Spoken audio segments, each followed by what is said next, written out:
જૂનાગઢના કેશોદ તાલુકાના ગેલાણા ગામતળ વિસ્તારમાં જાહેર રસ્તા પર કરવામાં આવેલું અનઅધિકૃત દબાણ તંત્ર દ્વારા દૂર કરવામાં આવ્યું છે। રસ્તા પર દબાણના કારણે વાહન ચાલકો અને રાહદારીઓની અવરજવરમાં ભારે અડચણો ઊભી થઈ રહી હતી, જેના પગલે તંત્રએ સ્થળ પર પહોંચી કાર્યવાહી હાથ ધરી હતી।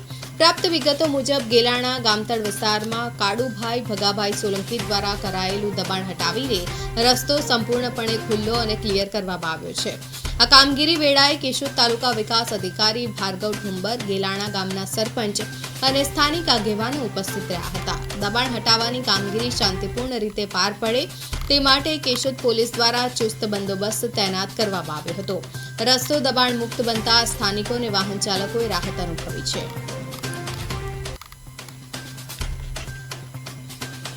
તાલુકા વિકાસ અધિકારી કેશોદ તરીકે હાલ ફરજ બજાવું છું। આજરોજ ગેલાણા ગામ મુકામે નવા ગામતળ વધેલા સર્વે નંબરમાં કાળુભાઈ ભગાભાઈ સોલંકી દ્વારા જે હયાત રસ્તો એમાં દબાણ થયેલું, આ દબાણ તાલુકા પંચાયતના સ્ટાફ મેજિસ્ટ્રેટ દ્વારા હાજરીમાં પોલીસ બંદોબસ્ત સાથે છે એ આજરોજ દૂર કરવામાં આવેલ છે।